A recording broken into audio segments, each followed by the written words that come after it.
Vamos a continuar entonces con nuestro tema de este sermón ya número 17, que estamos fuera de casa, en una serie que estamos denominando todavía temporalmente como la iglesia en tiempos del COVID. Y bueno, quiero compartirles el tema de delincuencia espiritual. Hasta el momento creo que ha quedado claro que a toda misión que emprendemos le corresponderá una oposición, en la misma fuerza, pero en sentido contrario. En otras palabras, que cuando avanzamos en obediencia y en tomar en serio a Dios, vendrán su incomodidad, vendrá sufrimiento. Y lo hemos experimentado incluso cotidianamente todos nosotros, incluso más gráficamente o más específicamente cuando personas cercanas a nosotros intentan acercarse a Dios por primera vez, cuántas cosas vienen y se oponen. Es increíble y así sucede. La conclusión que hemos llegado en estos últimos 2 o 3 sermones es que debemos reforzar nuestras defensas espirituales. Si es una realidad que vendrán ataques de oposición o virus que atentan contra nuestra vida espiritual, lo que tenemos que hacer es fortalecer el sistema. Es claro que vendrán ataques, sí o sí. Nuestro Señor Jesucristo dijo que tendríamos en el mundo a causa del Evangelio aflicciones. Y esta pandemia, si algo ha traído a relucir, es la condición verdadera, espiritual, financiera, de seguridad o de salud de las personas. Y muchos han colapsado, muchos de nosotros hemos descubierto nuestras debilidades y es tiempo de trabajar en ellas. Para muchos simplemente aquí terminó todo, en cuestiones de negocios, en cuestiones de salud. Y eso es triste, ¿verdad? Nosotros nos dolemos con las personas que están pasando dificultades en estos momentos, sean de salud o financieras. Pero si nosotros entendemos como cristianos cuál es el propósito que Dios tiene para nosotros, si nosotros entendemos que el propósito de Dios es moldearnos a su Hijo, hacernos al molde de su Hijo, para andar en buenas obras, para trabajar en su obra, entenderemos también que si ese es el propósito de Dios, el propósito de nuestro enemigo es lo contrario, que frenemos esa obra, esas obras. Y nosotros entonces nos enfrentamos cada día a una batalla doble, que fue lo que vimos la semana pasada en el capítulo 4 de Nehemías. Vamos a leer unos versos para recordar. En el versículo 17, si son tan amables de acompañarme, el capítulo 4 de Nehemías, dice así: tanto los que reconstruían la muralla como los que acarreaban los materiales no descuidaban ni la obra ni la defensa. Escuchen dos cosas, ni la obra ni la defensa. Versículo 19 dice: yo les había dicho a los nobles y los gobernantes y al resto del pueblo, la tarea es grande y extensa, y nosotros estamos muy esparcidos en la muralla, distantes unos de los otros. Por eso, al oír el toque de alerta, cerremos filas, que fue uno del mensaje central de la semana pasada. Cerremos filas y por lo tanto, dice ahí, termina Nehemías leyendo, Dios peleará por nosotros. Entonces, no debemos dejar de trabajar. Dios nos creó para que andemos en buenas obras. No debamos abandonar la obra, pero también debemos mantenernos en guardia, porque estaremos siendo enfrentados por nuestros enemigos constantemente, y esta es una batalla que se le conoce como guerra espiritual. Una guerra que a lo mejor nosotros no alcanzamos a percibir, pero que está siempre buscando que nosotros detengamos la obra, que la suspendamos. Nehemías enseñó en este capítulo 4 que dividió y coordinó a la gente en la mitad trabajando en la obra de construcción y la otra mitad para hacer la guardia. Aquí, hermanos, la coordinación y la unidad es clave. Si nosotros estamos unidos, podemos vencer. Porque separados del Señor nada podemos hacer, y separados del cuerpo de Cristo nada podemos hacer. Y es aquí, la semana pasada llegamos a la conclusión o a la exhortación de que es tiempo de regresar a la vieja normalidad, viviendo la normalidad de Dios. La iglesia estará fuerte ante cualquier ataque si toma en serio a Dios, si vive lo normal para Dios, incluso de gobiernos adversos o de situaciones adversas. Y de hecho, les comenté que la historia nos enseña que los peores tiempos o los peores gobiernos engendran a la mejor iglesia, a una iglesia limpia y purificada. Hasta ahí, a manera de recordatorio, lo que vimos las semanas pasadas. Ahora, hermanos, quisiera compartirles el capítulo 5 de Nehemías y mostrar lo trágico que puede ser la contradicción del pueblo de Dios. Lo que acabo de decir hace un momento es una paradoja de la vida cristiana. ¿Cómo es posible que en los tiempos más difíciles surja una iglesia fuerte y firme? ¿Cómo es posible que en los tiempos donde se acomodan las condiciones para que la iglesia avance, hay tanta apatía? Esa paradoja es una realidad en la historia, es una realidad en nuestras vidas. Y vuelvo a preguntar, ¿cómo es posible que la iglesia más numerosa de todos los tiempos sea también y al mismo tiempo la más superficial?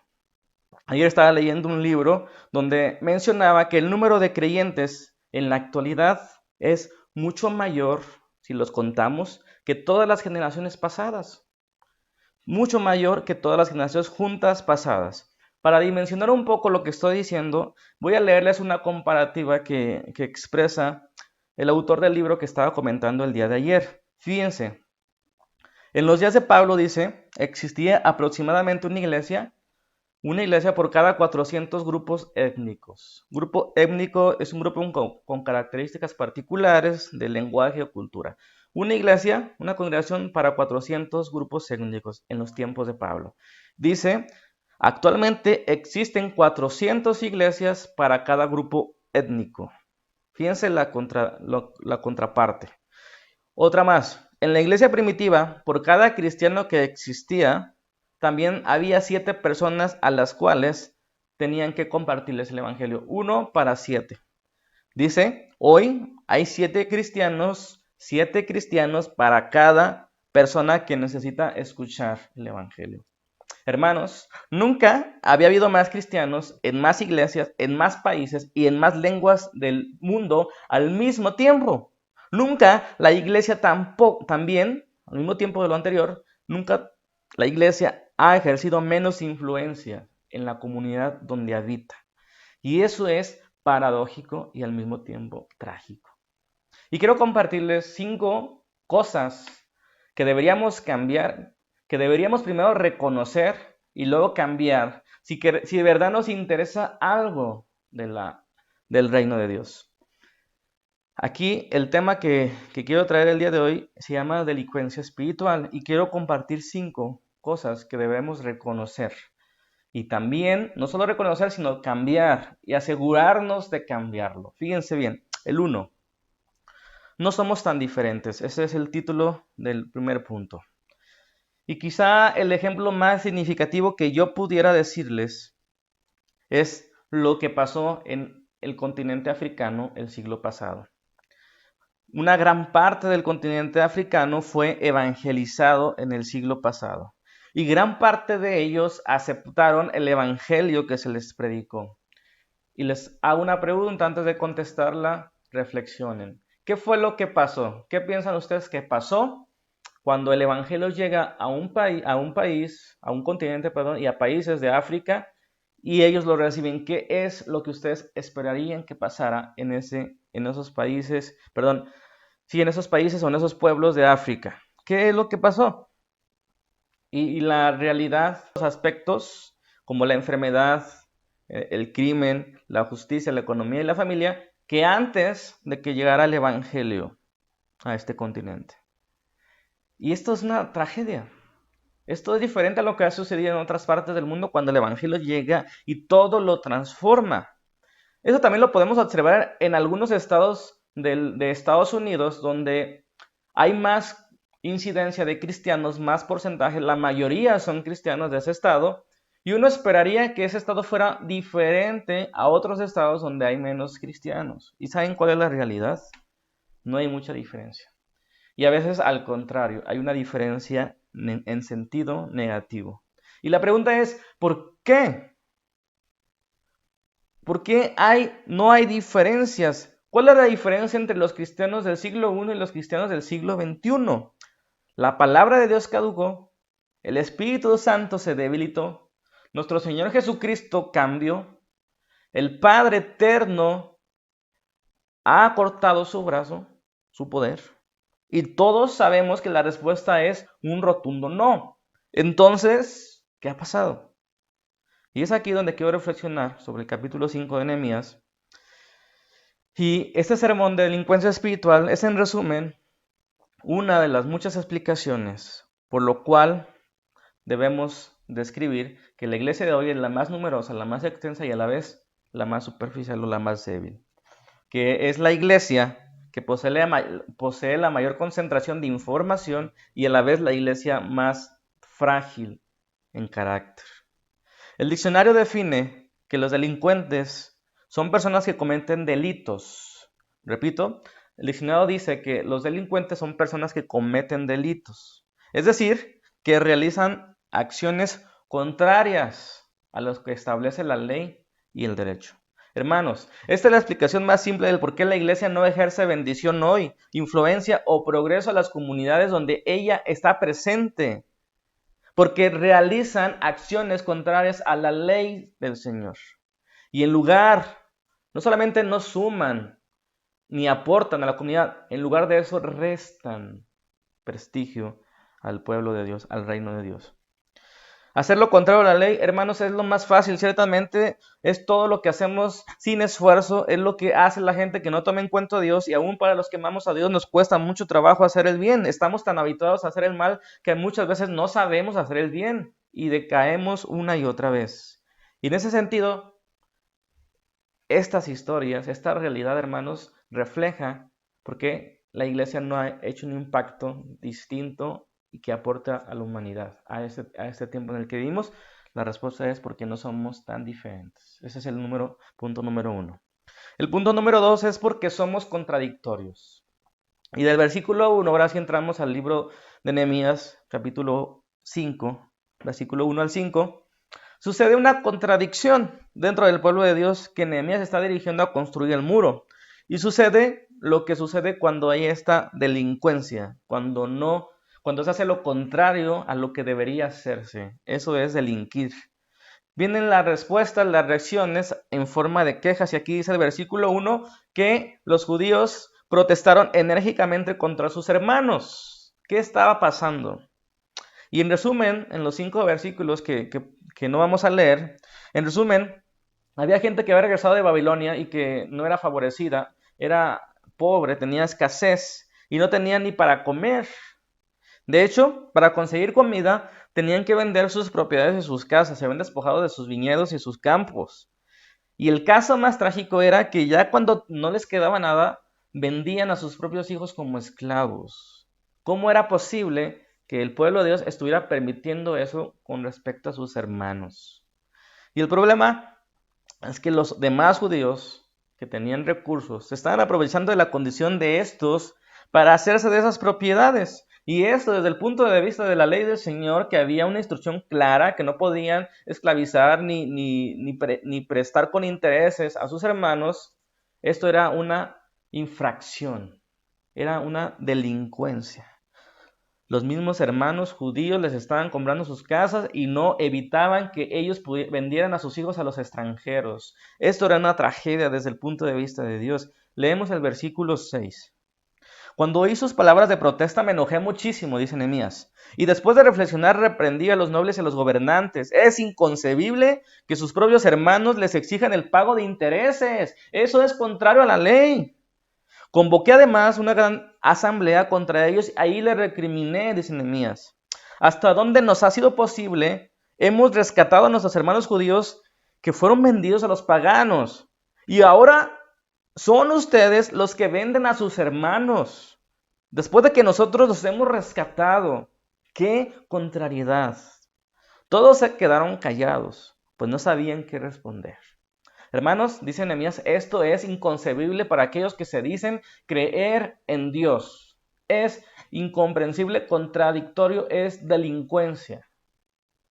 Así es cuando nosotros también, al mismo tiempo que decimos conocer a Dios, actuamos igual que los que no le conocen, o no hay mucha diferencia, o cuando no hay diferencia entre un trabajador cristiano y uno no cristiano. Somos a veces igual de mediocres, o peor que la gente asalariada. O cuando nosotros nos quejamos en las mismas instancias y con las mismas palabras que la gente se queja de los gobernantes, ¿qué tan diferentes somos? O así cuando tratamos más a nuestra esposa, a nuestros hijos, igual que los que no conocen a Dios, qué contrariedad, es inconcebible, hermanos. Todo esto es una delincuencia desde el punto de vista de Dios. Si un cristiano y una familia o una iglesia plantada por Dios en una comunidad, en un lugar, y esa comunidad no percibe un cambio, una aportación de esa iglesia, de esas familias o de esas personas, hermanos, esto es una delincuencia espiritual. Estamos haciendo lo contrario a lo que Dios nos llamó. No estamos tomándonos en serio las palabras del Señor, la misión de Dios. Es un pecado en el que necesitamos arrepentirnos casi todos nosotros. Y todo es importante, porque para algunos se les facilitará ser excelentes en el trabajo, pero en la familia no logran dar ese paso de percibirse y de ser realmente una familia que funciona. ¿Qué tan diferente es nuestra familia respecto a otras? En el amor, en el trato, en la coherencia, en la educación, en la excelencia. ¿Qué tan diferentes somos como congregaciones? Es ahí donde todos estamos batallando como congregaciones. ¿Cuál diferencia hay en nuestro país, en nuestras ciudades, en nuestras colonias, cuando existen iglesias, muchas de ellas, y el crimen y la sociedad no avanza, sino todo lo contrario? Ahí, hermanos, estamos fallando como congregación. Cuando no se palpa la bendición, cuando no ponemos accesible la bendición de Dios a las personas que nos rodean, estamos siendo unos delincuentes, estamos siendo lo contrario, en otras palabras. Y decía Nehemías en ese pasaje, ¿verdad? Ahora son ustedes los que venden a sus hermanos, es inconcebible. Cuando nosotros los habíamos rescatado, estamos haciendo lo contrario a lo que deberíamos hacer. Estamos haciendo todo lo contrario a lo que deberíamos estar haciendo. Y esto nos lleva al punto número 3. Ya llevamos 2. No somos tan diferentes, por lo cual debemos corregirlo, debemos cambiarlo, debemos ser diferentes en el sentido cualitativo. No es que seamos totalmente extraños a los seres humanos, sino que demos ese valor agregado en el carácter, en la honestidad, en la competencia. También el segundo punto, entonces dijimos, algo que tenemos que cambiar es no ser contradictorios, no ser lo contrario a lo que predicamos, ¿verdad? Y esto nos lleva, les repito, al tercer punto, que es somos desobedientes y debemos cambiarlo. Nehemías se enojó muchísimo y le reprendió. Lo que era el trabajo de los enemigos, lo estaban haciendo los hermanos. Y hermanos, aquí traigo la reflexión y la exhortación. No solemos participar nosotros en el trabajo del enemigo, no solemos dividirnos en lugar de unirnos, no solemos despreciar en lugar de amar, no solemos pisotear en lugar de ayudarnos. Es inconcebible que después de tantos años tengamos que convencernos unos a otros y exigirnos y una y otra vez repetirnos que lo bueno es bueno y lo malo es malo. Como mencioné la semana anterior, esta situación de convencernos que el rojo es rojo, o en una clase de inglés que el rojo se dice red, nos ha llevado 20 años para convencer a las personas que la santidad es benéfica, que la misión es nuestro llamado y vocación. Y es ahí donde hemos perdido demasiado tiempo, que nos ha consumido cuando debería ser sencillo y solamente deberíamos obedecer. Y no logramos aceptarla, la verdad. Versículo 9 sigue Nehemías, dice, yo añadí, lo que están haciendo ustedes es incorrecto. ¿No deberían mostrar la debida reverencia a nuestro Dios y evitar así el reproche de los paganos, nuestros enemigos? Hermanos, lo que mencionábamos el miércoles, la percepción que tienen los incrédulos de la iglesia es una iglesia frágil o hipócrita, una iglesia incoherente, una iglesia que no es totalmente distinta a lo que ellos son. Y lo que debería ser obvio, no lo está haciendo. No deberíamos mostrar reverencia al Señor en todo lo que hacemos, en cada una de nuestras áreas. Y yo pregunto, ¿lo estamos haciendo realmente? ¿Estamos siendo distintos? Qué triste que pasen años, que pasen meses y que nadie se dé cuenta que somos diferentes, que tenemos algo distinto, que tenemos la mente de Cristo. Y eso sucede cuando, la desobediencia sucede cuando no nos tomamos en serio la ley del Señor, cuando no la tomamos en cuenta, cuando ni siquiera nos interesa buscarla. Algo así estaba sucediendo ya al final del pueblo de Judá cuando fue conquistado, en los tiempos de Jeremías, que él estaba profetizando. no se tomaban en serio las cosas. Y fíjense lo que dice Jeremías 4:22. Mi pueblo es necio, dice el Señor, no me conoce. Sus hijos son insensatos que no tienen entendimiento. Son hábiles para hacer el mal. Escuchen bien, son hábiles para hacer el mal. Están habituados a hacer el mal. Lo saben hacer y lo saben hacer bien, el mal. Y por el otro lado, no saben hacer el bien. Hermanos, hemos dado de qué hablar. La hipocresía que a veces mostramos de juzgar unos pecados diferentes que otros y sentirnos más que los demás, nos ha llevado a que la gente rechace nuestra vida, nuestro evangelio que predicamos. La ley del Señor nos lleva a la obediencia, la santidad y el amor, y cuando no mostramos amor, ni somos obedientes, ni se refleja en una vida santa, hermanos, estamos siendo delincuentes. Estamos siendo desinteresados en la ley del Señor. Versículo 10. Dice Nehemías, mis hermanos y mis criados, hasta yo mismo, les hemos prestado dinero y trigo, pero ahora quitémosles esa carga de encima. Yo les ruego, le está hablando a los que se aprovecharon de la situación de los que tenían necesidad, yo les ruego que devuelvan los campos, que devuelvan los viñedos, olivares y las casas, y también el 1% de la plata, del trigo, del vino y del aceite que ustedes les exigían. Está bien, respondieron ellos, sin exigirles nada. Entonces llamé a los sacerdotes y ante esto les hice jurar que cumplían su promesa. Fíjense cómo Nehemías tanto desconfiaba que tuvo que cerciorarse y los llevó a que juraran delante del Señor que cumplían su promesa. Y fíjense lo que hizo Nehemías después de esto.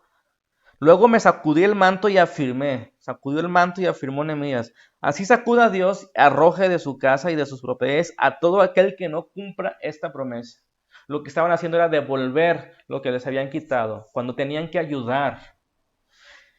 Así lo sacuda a Dios y lo deje sin nada, dice Nehemías. Toda la asamblea respondió, amén, amén, ¿no? Y alabaron al Señor, y en este caso sí cumplieron lo que prometieron. Pero seamos honestos, ¿cuántas veces no hemos escuchado predicaciones, hemos leído versículos, hemos leído devocionales? Dios nos ha hablado por una canción, por una situación, y decimos amén, y decimos, sí, Señor, lo voy a hacer, Señor, heme aquí. Y al siguiente día se nos olvida. Señor, cámbiame. Señor, renuévame. Y lo hacemos por 2 o 3 ocasiones, lo intentamos y después volvemos a hacer lo mismo. No somos diferentes, no somos obedientes, no somos distintos, somos incoherentes. ¿Cuántas veces el Señor nos ha insistido que dejemos algo? ¿Cuántas veces el Señor nos tiene que insistir que eso es dañino para nosotros? ¿Cuántos años nos tiene que hablar? ¿Cuánto tenemos que sufrir para entenderlo? ¿Cuántas veces has escuchado que debes agarrar tu Biblia cada día e ir en meditación y oración a ella, que ese es el principio de la sabiduría y que es el principio de los cambios trascendentales en nuestra vida? ¿Cuántas veces lo hemos escuchado y cuántas veces hemos perseverado en ellos? En términos reales, hermanos, estamos haciendo lo contrario a lo que es lo normal para el pueblo del Dios de cumplir la ley del Señor, convirtiéndonos en delincuentes. Por mucho tiempo hemos cometido delitos cuando no hacemos lo bueno que deberíamos hacer. Y cuando sabemos que esas acciones buenas, esas obras, glorificarán al Padre. Y realmente ni siquiera hacemos cosas buenas, sino que hacemos cosas que hagan lo contrario, que es glorificar al Padre. Que hablen mal, que se desprestigie el camino del Señor, el Evangelio. Hermanos, debemos volver a la obediencia, a la vieja normalidad de Dios. No es posible de otra manera. No sé cuántos años más tendrán que levantarse pastores y predicadores y sermones para que entendamos que si no obedecemos no va a pasar nada. Dios no actúa en la indolencia, en la apatía, en la suciedad, en la falta de arrepentimiento. Dios no está ahí, en la falta de unidad. Versículo 14. Vamos al cuarto punto. No tenemos temor a Dios o no tenemos reverencia a Dios. Algo que debemos corregir y ya. Desde el versículo 14. Desde el año 20 del reinado de Artajerjes, cuando fui designado gobernador de la tierra de Judá, hasta el año 32, es decir, durante 12 años, ni mis hermanos ni yo utilizamos el impuesto que me correspondía como gobernador, dice Nehemías. En cambio, los gobernadores que me precedieron habían impuesto carga sobre el pueblo y cada día les habían exigido comida y vino por un valor de 40 monedas de plata. También sus criados oprimían al pueblo. En cambio yo, resalto, enfatizo y exhorto. En cambio yo, dice Nehemías, por temor a Dios, no hice esto. Al contrario, hermanos, dice Nehemías, tanto yo como mis criados trabajamos en la reconstrucción de la muralla y no compramos ningún terreno, no tuvimos ningún beneficio. ¿Por qué? Porque aunque todos lo hagan, aunque todos lo hicieron y que eso es lo normal, yo, en cambio, tengo temor de Dios, dice Nehemías. Y esa es una realidad, hermanos. No hay temor de Dios en el cristianismo de hoy y es algo que se debe corregir. No va a pasar nada sin temor al Señor. Porque tampoco es solamente hacer las cosas en obediencia sumisa, sino también con reverencia, por amor al Señor. Poco nos hemos esforzado en hacer lo bueno. No sabemos hacer el bien. Y cuando alguien hace el bien se toma como algo heroico, cuando debería ser muy normal en nuestras vidas negarse, dar más que recibir, perdonar, sufrir el agravio. Nehemías aquí confiesa que renunció al impuesto que le correspondía, en cambio, los anteriores a él no lo habían hecho, al contrario, agarraban más. ¿Por qué? Porque no había temor a Dios. No se le tomaba en cuenta, no se le reconocía en sus caminos. Y esto pasaba.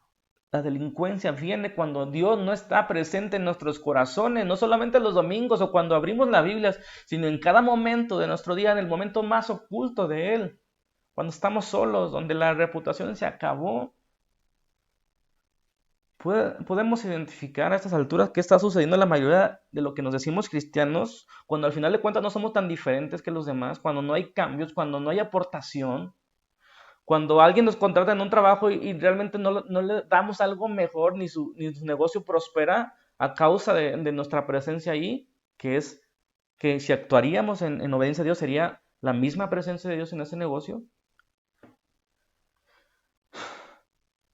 Que incluso no solamente no hacemos el bien, sino participamos igual que los demás en la mordida al policía vial. Cuando trabajamos a medio gas, cuando no hay supervisión y cuando viene el supervisor sí trabajamos eficientes. No, ¿qué estamos haciendo?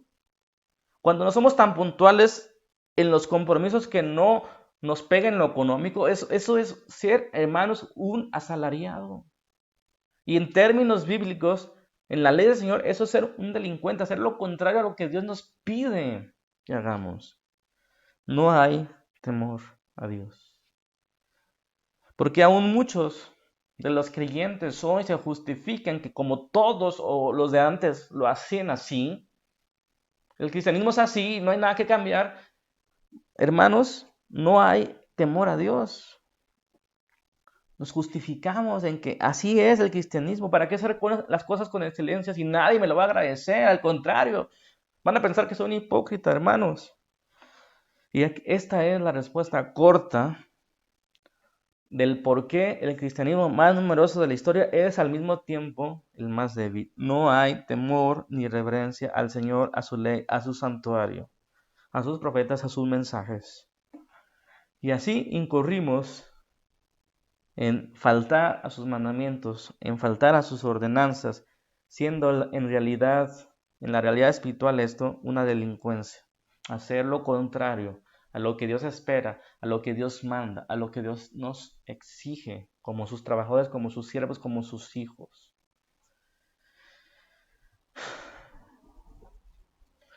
El ejemplo más grande lo tenemos en nuestro Señor Jesucristo, que se entregó su vida por el rescate de muchos. No escatimó en ser igual a Dios, sino que se despojó de su naturaleza y tomó forma de siervo. Y asumió su muerte, una muerte dolorosa,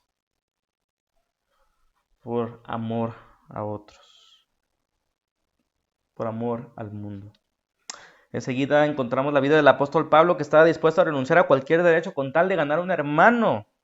Renunció a un sueldo, renunció a una esposa, a no tener esposa, mejor dicho, renunció a tener descansos más prolongados, incluso a dejar de comer carne por si acaso podía ganar a uno de sus hermanos débiles.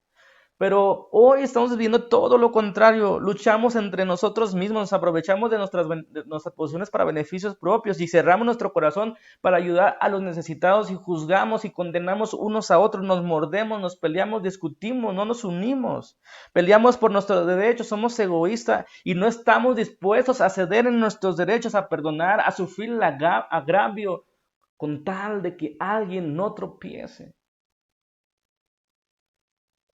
Estamos, hermanos, en una situación difícil y esta conducta hace que el temor, que el nombre del Señor, que el reino del Señor sea blasfemado por los paganos, como aquí dice el texto.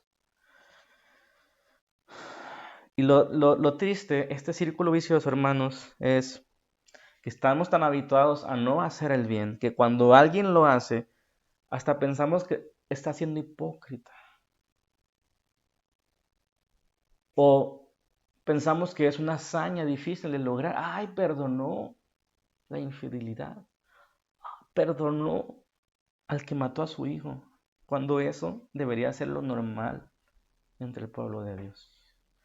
Y este círculo vicioso sin fin, hermanos, no va a cambiar si nosotros no reconocemos este pecado. No hay temor en nosotros. No hay compromiso. No hay obediencia. Somos contradictorios. No hay diferencia. Y esto nos lleva al último punto. El versículo 18, y este último punto es que por los 4 anteriores no tenemos autoridad. Versículo 18.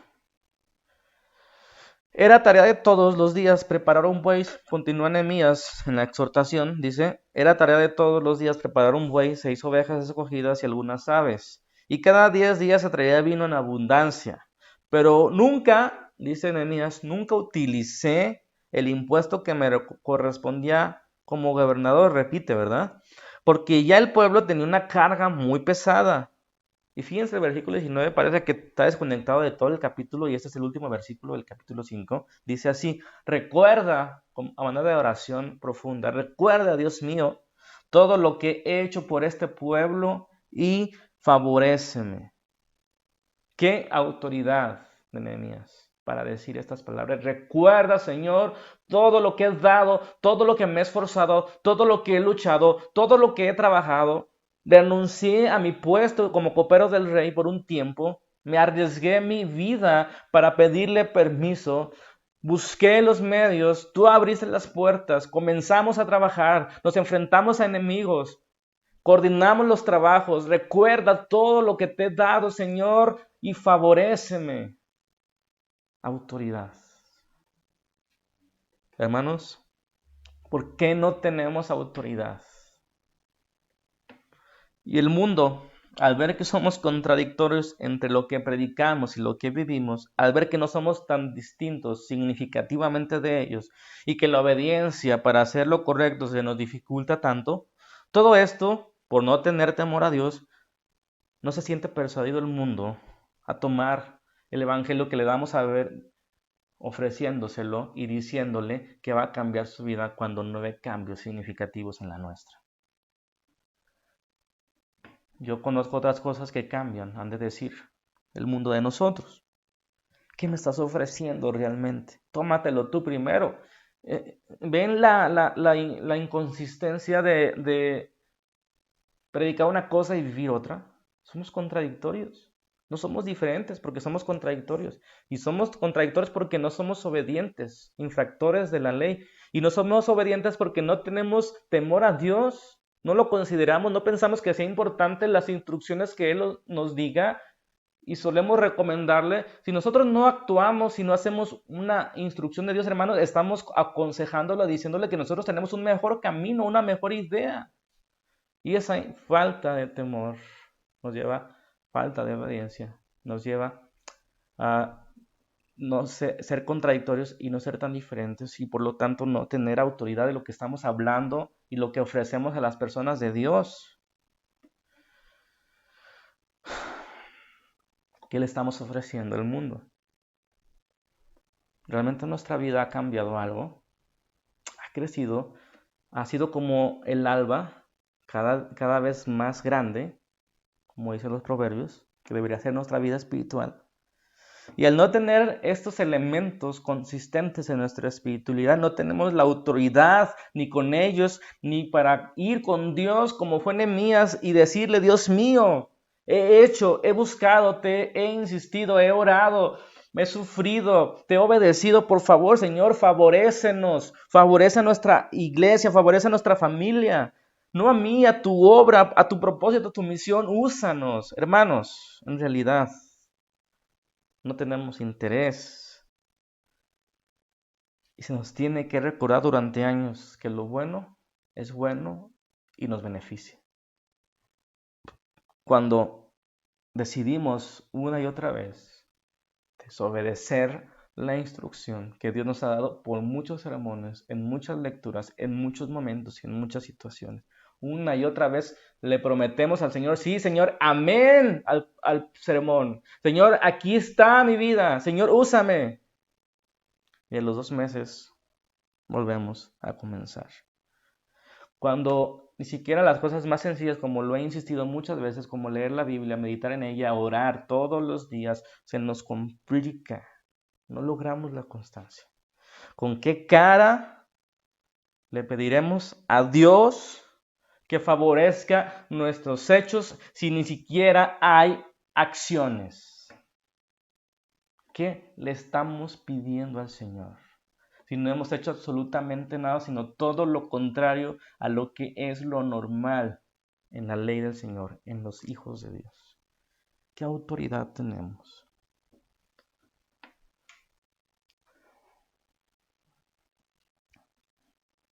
¿Necesitamos arrepentirnos, hermanos? Todos. La iglesia en la actualidad, la más numerosa, la más informada o que tiene más herramientas, no logra sustancialmente hacer una diferencia en el mundo, en la comunidad. Preguntémonos, y yo les pregunté hace algunas semanas, con dolor, con vergüenza: ¿hemos hecho alguna diferencia en el lugar donde está nuestra congregación? ¿Saben que existe ahí personas que aman a Dios? No que hay una iglesia cristiana. En tu trabajo, en tu negocio, las personas conocen ese valor agregado de la honestidad, de la excelencia que tú das. Hermanos, es tiempo de que la iglesia más numerosa de todos los tiempos sea también la más profunda, la más activa, la más unida, la más coherente, la más diferente y simplemente obediente y con temor reverente. Es tiempo de tener la autoridad, de adquirir la autoridad para decirle al Señor: extiende tu brazo. Señor, bendice nuestras acciones que hacemos con amor y con paciencia y con perseverancia. Señor, ayuda y sana a nuestra tierra. Es tiempo, hermanos, de tomarnos con respeto, con temor, nuestra vocación. Decía Pablo: vístanse como escogidos del Señor, de acuerdo a su vocación, compórtense. Es tiempo, hermanos, de ser simplemente obedientes, con temor reverente al Señor, ser coherentes con lo que decimos. No es ser perfectos, pero sí ser consistentes. Nuestra dirección es para allá y vamos a caminar para allá aunque nos caigamos una y otra vez. Y si alguien se cae, lo vamos a levantar en lugar de pisotearlo. Es tiempo de estar unidos, hermanos. Se viene una cosa difícil en este año que viene. Y como dije al principio, las expectativas para el mundo son oscuras, son grises. Se expecta, los expertos en economía, se espera la peor crisis en 100 años.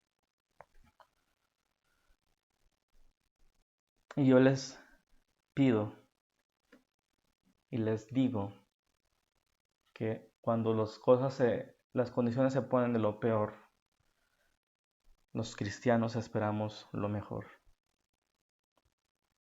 La iglesia más sana, fuerte y firme ha sido la iglesia que nace en los tiempos de persecución, en los tiempos de hambruna, en los tiempos de necesidad. Que el Señor nos encuentre arrepentidos y que comencemos a corregir y a caminar ese camino de la santidad en dirección del reino de Dios, en unidad, en coordinación, en amor. Es tiempo, hermanos, de volvernos al Señor. Yo creo firmemente que ese tiempo, desde la pandemia hasta que se vean los efectos corrosivos de la pandemia y de la crisis que ya venía arrastrándose, yo creo que ese tiempo filtrará, purificará a la iglesia. Algunos se quedarán ahí, pero los que se levanten de esta, se levantarán con poder en el Espíritu. Y les pido, hermanos, que nos estemos preparando para ese momento. No es fácil. Vamos a orar. Padre, queremos rogarte que nos ayudes. No es fácil, Señor, después de estar habituados a no hacer el bien con constancia, con perseverancia, con profundidad, querer de repente cambiar algo cuando las cosas se ponen peor que nunca. Pero aquí está nuestra vida, aquí está nuestro corazón, nos arrepentimos por esas 5 cosas que hemos dejado de hacer o que no hemos marcado la diferencia que nos da tener a tu Espíritu dentro de nosotros, tener la mentalidad de nuestro Señor Jesucristo y tener la ley que nos hace sabios y perfectos. Señor, ayúdanos a entender los tiempos, ayúdanos a unificarnos, ayúdanos a ser obedientes con profundidad, con amor, con motivaciones correctas, con la constancia que se requiere trabajar en tu obra, Señor, y no descuidar la obra y estar en guardia contra los ataques espirituales. Ayúdanos a hacer el bien, ayúdanos a perfeccionarnos en tu amor, en la ley del Señor. Ayúdanos a ver más allá de nuestros ojos, más allá de nuestras necesidades, sabiendo que si buscamos primeramente tu reino, todas esas cosas que nosotros necesitamos y por las cuales los gentiles se preocupan, tú las añadirás. Y en ese tiempo de dificultad, de escasez, Señor, nos preparamos y confiamos en tu amor, en tu cuidado. Bendice las familias de mis hermanos, de la iglesia de Cristo en general. Ayuda a los que están padeciendo necesidad en estos momentos, físicas o económicas o espirituales. Que tu amor, Señor, nos inunde y nos transforme. Te lo pido, Padre, en el nombre poderoso de Jesús. Amén.